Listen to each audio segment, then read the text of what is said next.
नमस्कार साथियों। हरियाणा प्रदेश व्यापार मंडल की इस प्रेस वार्ता में आए हुए सभी मीडिया पर्सन का हार्दिक धन्यवाद, स्वागत है।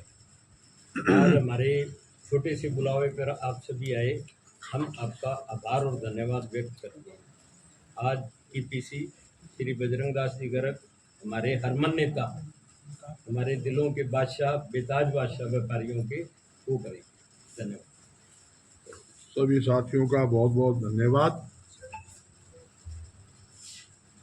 आज हरियाणा के अंदर बेरोजगारी, अपराध बहुत बड़ा मुद्दा है।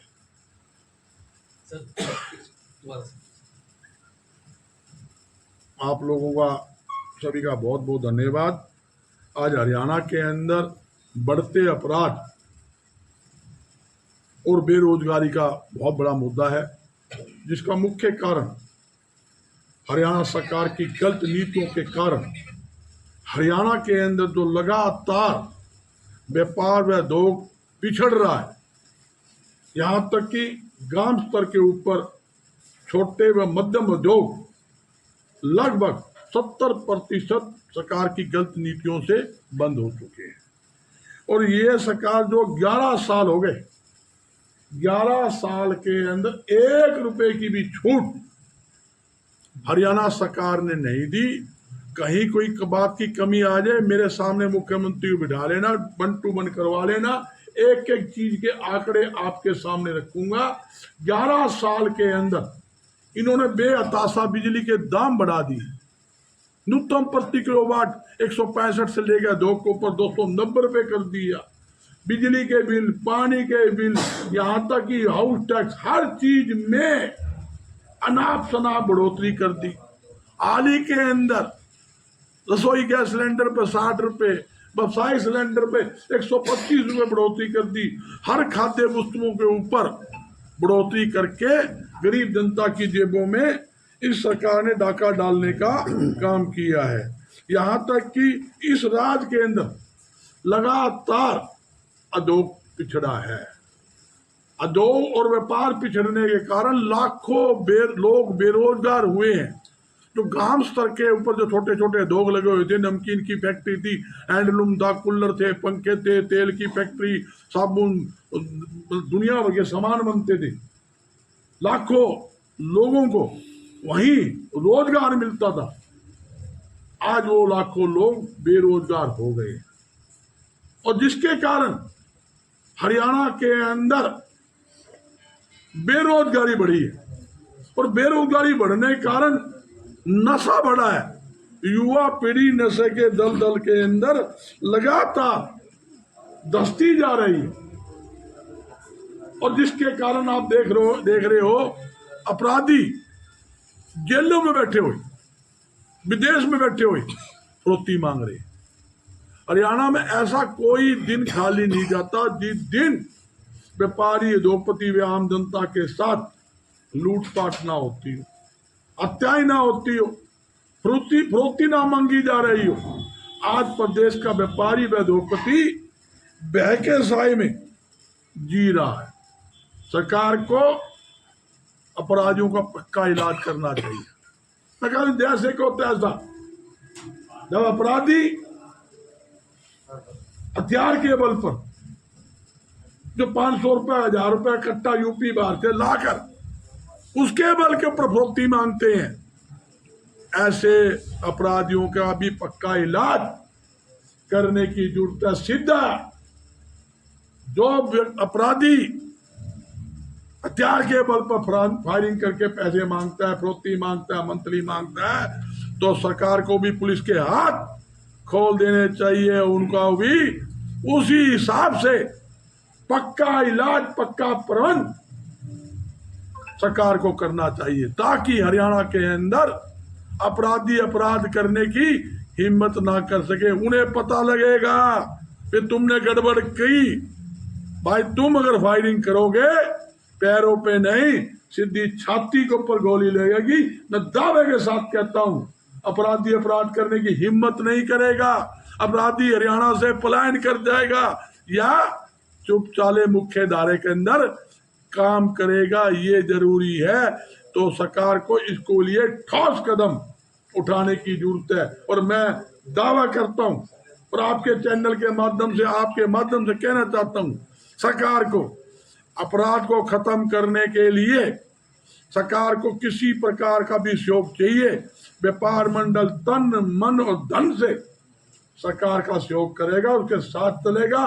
कोई भी अगर मोटरसाइकिल राइडर की जरूरत है, पीसीआर की जरूरत है और कोई सुविधा की जरूरत है तो व्यापार मंडल अपने खर्चे पर गाड़ियां, नई गाड़ियां भी उपलब्ध कराएगा और पूरा सहयोग करेगा।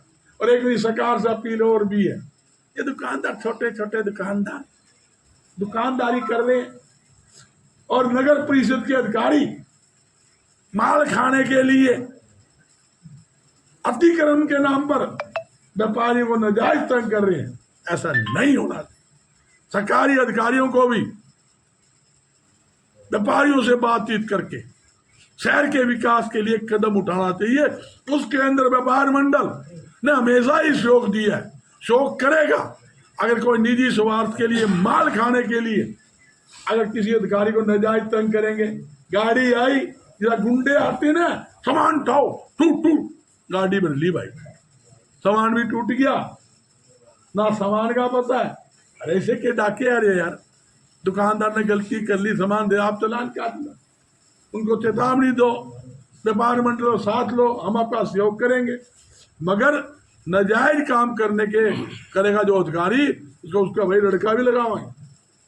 अगर वो सोचते हो ना भी हम सबकी में वो नहीं, सबकी में प्रदेश की जनता है, सबके में प्रदेश का व्यापारी है, सबके में प्रदेश का उद्योगपति है, नाजायज नहीं होने देंगे।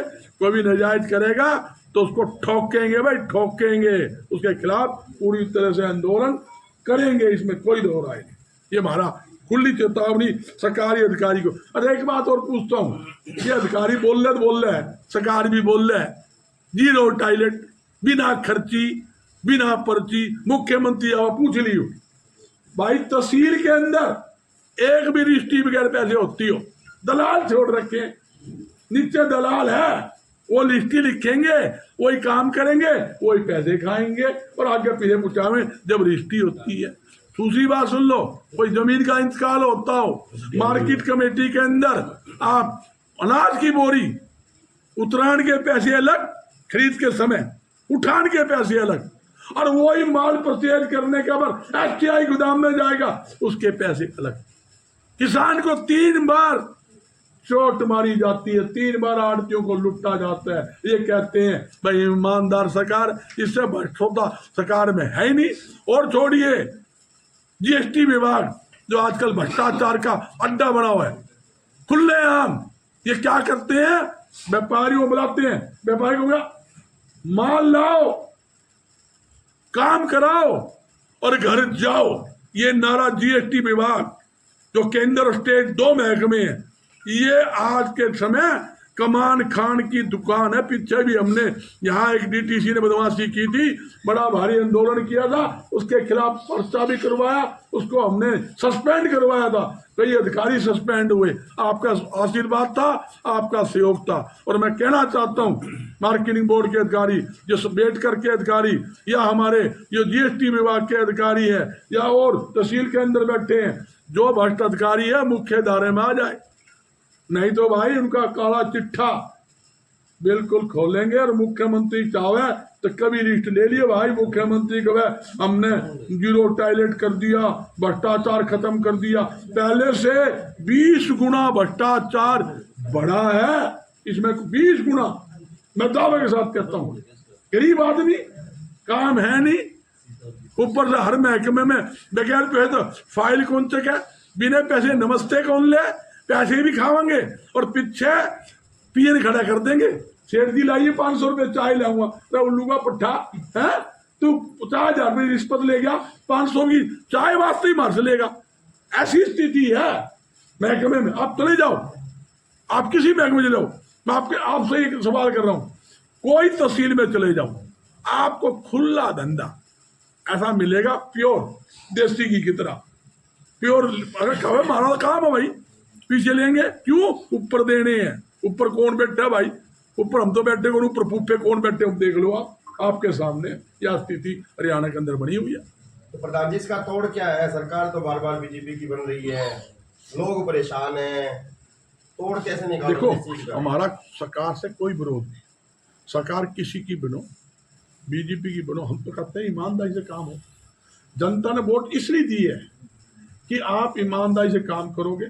भ्रष्ट अधिकारी के चूड़ी जो नटके पर चूड़ी चढ़ाओ ना, वह चूड़ी चढ़ाओगे, वो चूड़ी चढ़ाने के बजाय आपने चूड़ी ढीली कर दी, वो खुले पीछे और मांगे लाग रहे नु को हमारे ऊपर बैठे हैं जी, हमने तो हफ्ता देना पड़ा है, हफ्ते सुन लिए, महीने सुने करते, साल के सुने करते, ये हफ्ते सुनने लगे, हफ्ते के पीछे देने पड़े। एक भी सरकारी महकमा आपके चैनल के माध्यम से, एक भी सरकारी महकमा सरकार बता दे कि ये वहां बगैर पैसे दिए काम हो, तो एक भी सरकारी महकमा, मैं आपको सारे महकमे गिना दी और गिना दूंगा, दुनिया भर के गिना दूंगा, मगर क्या है उसमें आप लोगों का सहयोग जरूरी है। जब आप वाली तूतरी जब चलेगी ना, ये सब भागते फिरेंगे, लुक जाएंगे बिल के अंदर, लेड़े भी छोड़ देंगे, लेड़े भी छोड़ देंगे और लिए जाके कहे बापू पिए ले, दुगने ले ले, पेंडा छोड़ दे, लिख के दे दे मेरे से कोनी लिए, मैं कोनी लूँ आगे। ये स्थिति है आज के टाइम। अगर कोई सरकार डरती है, भाई देश का चौथा थंब आपसे डरती है, आपका चैनल अगर वहाँ सही ढंग से दिखा दे भी ये अधिकारी खुले पैसे खा रहे हैं, मैं दावे के साथ कहता हूँ ना तो वो अधिकारी रहेगा ना वहाँ भ्रष्टाचार रहेगा। तो ये जरूरी है, आप लोगों का सहयोग चाहिए भाई। इस काम के लिए मन न कहीं खड़ा करना चाहो हरियाणा में किसी कोने में, मैं तैयार बैठा हूँ। दादी पत्रकारों पे तो झूठे आरोप लगा के जेलों में डाल रही है सरकार। ये बिल्कुल सही बात कहा, लगे कई जगह लगे, जहां जहां लगे हैं ना वहां मुंह की भी खानी पड़ी है। मैं आप लोगों को बधाई भी देता हूं, आप लोगों ने एकजुटता का परिचय दिया। जहां जहां भी झूठे पर्चे दर्ज हुए पूरे देश के अंदर आपकी आवाज उठी है, मतलब उसको तो नेता बना दिया जिनके खिलाफ पर्चा दर्ज हुआ था, है? अगला का पूछो ना, ये लोगों ने फिर मतलब महसूस किया भी हाँ गलत हुआ, केस वापिस भी हुए हैं। मगर क्या होता है, मीडिया अपनी जुम्मेदारी समझता है और मीडिया अगर नहीं दिखाएगा तो हमारी आवाज कहाँ जाएगी। मीडिया सच से दिखाता है, सच की आवाज को दबाना नहीं चाहिए। ये तो मुख्यमंत्री के लिए फायदा है, केंद्र में प्रदेश सरकार के लिए फायदा है। कई चीजें उनके पास नहीं पता होती, वो आपके माध्यम से जाती है, और जाती है तो वो मतलब आदमी अफसर भी होशियार हो जाते हैं, गड़बड़ नहीं करते, और क्या सरकार भी उनके खिलाफ कार्रवाई करने में उसको आसानी हो जाती, ये जरूरी है। Thank you ji.